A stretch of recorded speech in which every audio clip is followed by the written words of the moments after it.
Hello everyone and welcome to Harv's World for another tutorial, this time on how to plant and harvest potatoes. That's right, another beginner's tutorial for those who don't know anything about potatoes. First thing I want to tell you is, if you're going to try potatoes, start small. Seriously, start small. So as we get into this, let's go to our shop real quick. Now I have already picked up our shop, Harv, our shop. I've already picked up a potato planter.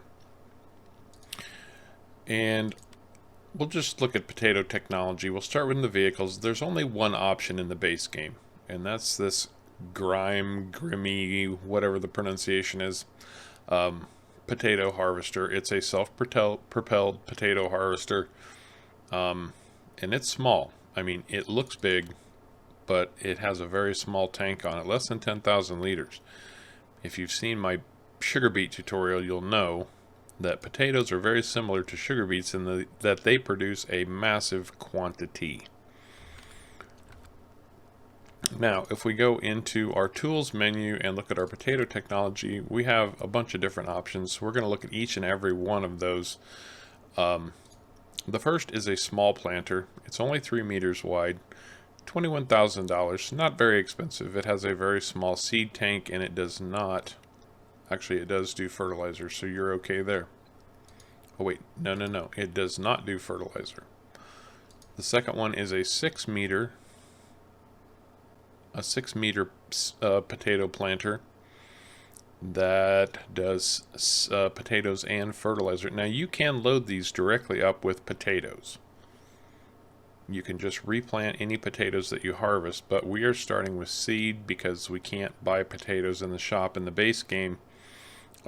We can only buy seed. The rest of the equipment in potato technology has to do with harvesting. This is a topper. When the potatoes grow, they're going to have green coming out of the ground on top. We have to mow that off before we can pull the potatoes out of the ground. And once we've mowed that off, then we can use this tow-behind potato harvester to harvest our potatoes. This ropa on the end here, we're going to take a look at that. I need to do a little test and see exactly how that one functions, but we're going to find out for sure. I'm curious to know if this will top at the same time, or do we also need the topper to run with it? So we'll find that out as we go along, and I'll get to learn a little something during this tutorial also. So that's pretty much our potato technology. I did pick up the 6 meter planter just because I didn't want this to take all day. It does take liquid fertilizer, so I picked up a pallet of liquid fertilizer. I'm going to go ahead and fill that up first. Now, your field should be prepared. I'm sure you all know at this point, if you're thinking about potatoes, you know how to fill up, or how to prepare a field. So we're going to assume that you know that. I'm pulling up to my seed silo here, and you'll notice this seed is automatically turning into potatoes as it loads up. Now, one thing to keep in mind, if you're leasing this, you cannot empty this out. There's no way to get your seed back. It has been converted to potatoes, and it will not empty from this seeder. Or potato planter, I should say. It's not a seeder, it's a potato planter. So, just like any other planter, really, you're going to want to unfold, and this is going to do all kinds of fun things.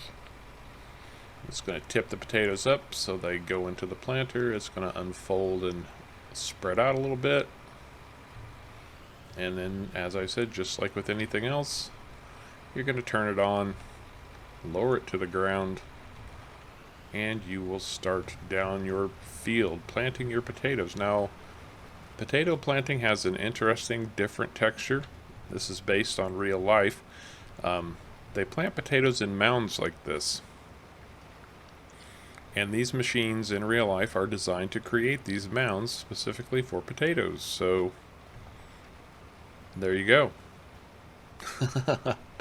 This field has been fully prepped. It has been fertilized once, limed, and cultivated.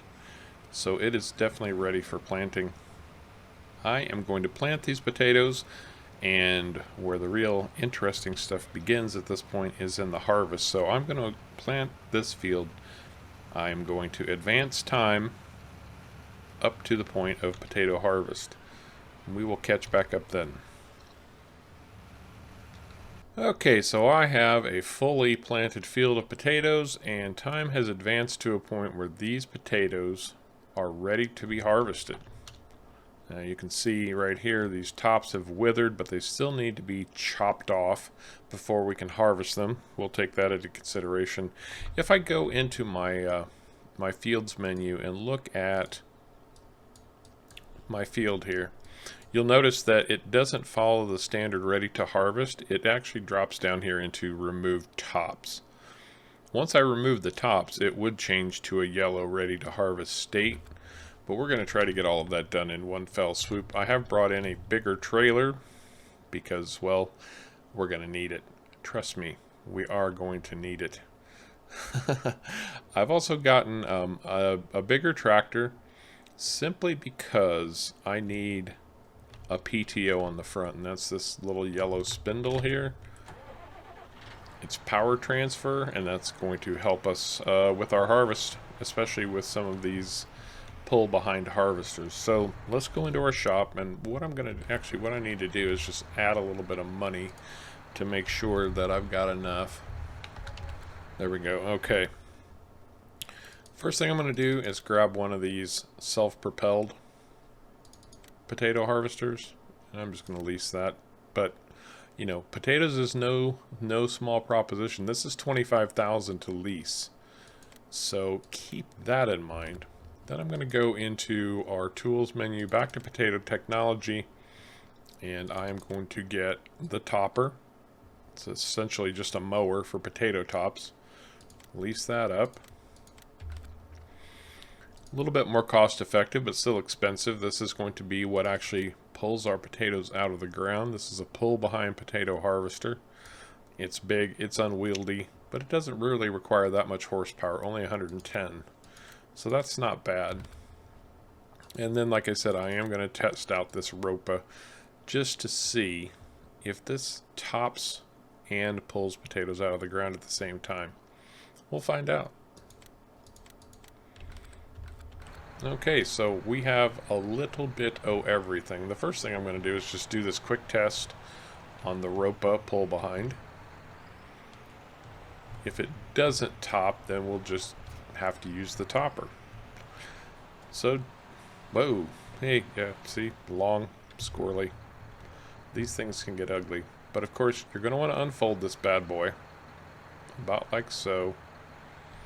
Yeah, I think this is going to do exactly what I thought it was going to do, but we'll find out. These have very small tanks on them too. Something to keep in mind. And they do not harvest very wide. So if I fire that bad boy up, turn it on, start running down the edge of this field, yes. So this one tops and harvests at the same time, which is very, very nice. Very nice indeed.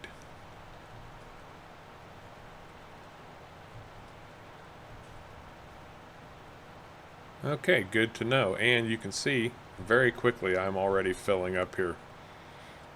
11,000 or 1,100, 1,200 liters, and I've barely even started down this field. You'll also notice how narrow the swath is that this thing is picking up.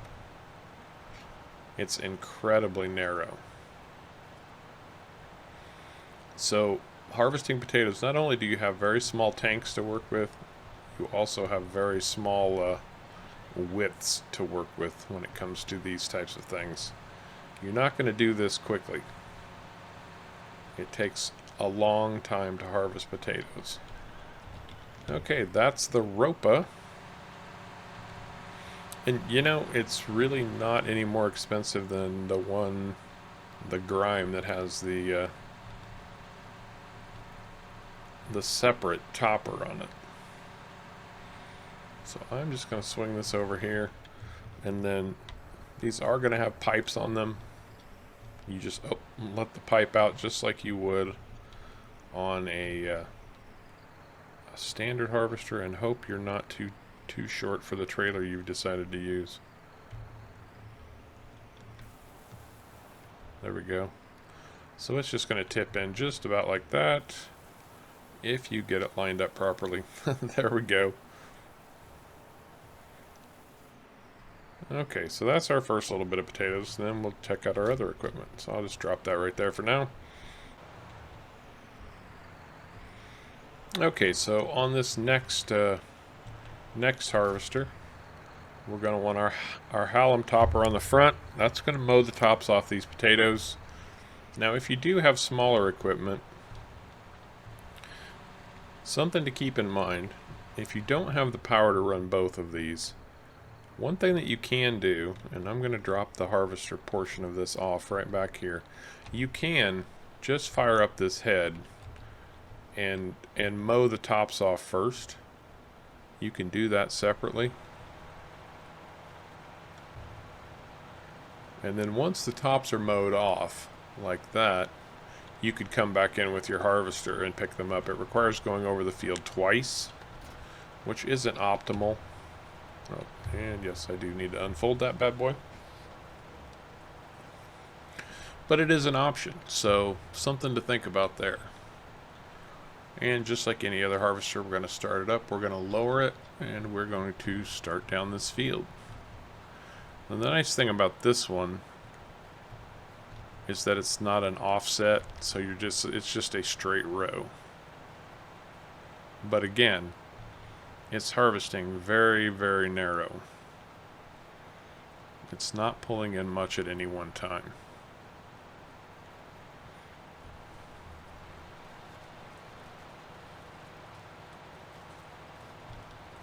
In fact, we are mowing a lot more than we're harvesting. You can see all those potatoes sitting in the field back there, waiting to be picked up.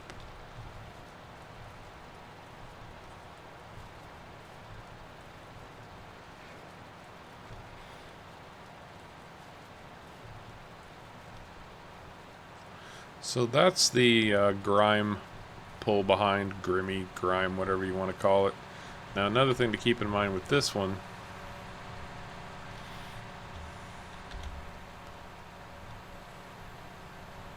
is that the pipe can be a little bit low on it sometimes.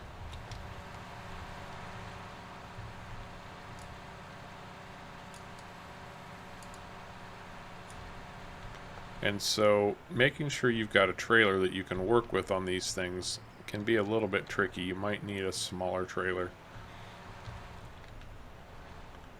But I think we're in okay shape, as long as I don't crash into it. It always helps when you don't crash into things, but then again, this is me we're talking about. I crash into everything. So that's the other pull behind option. And I'll just swing this stuff up over here, drop it off.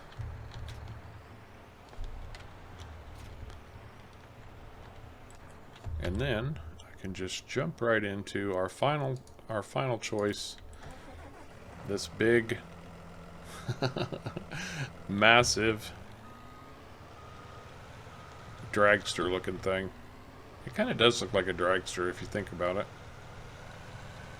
Got the long spindly front and all the big junk on the back. Anyway, this is going to do everything all at once. It's going to top, it's going to harvest, it's going to do it all.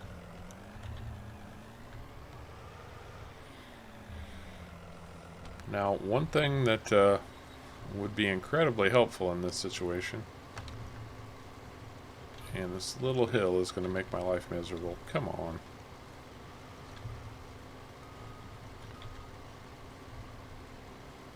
These don't work well on hills. That's one thing to keep in mind. There we go. Can we go now? Thank you.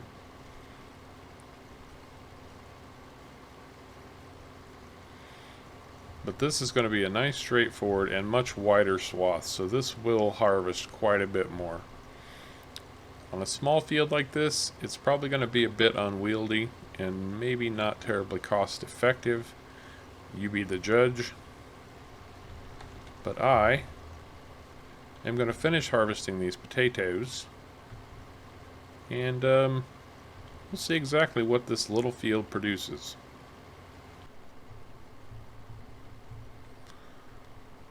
Alright, just grabbing the last few potatoes off this field. That's it, that's all, no more. No more, thank goodness. I did end up using the Self-Propelled to get all this done. And man, I'd forgotten, I don't do potatoes. I just don't, because it's such an unwieldy process, I have to tell you. But we're going to find out exactly what this field yielded. Quite a bit. Not as much as sugar beets, but still a lot. If I have to guess, I'm going to say 44,864. I'm pretty sure because I emptied this trailer once already.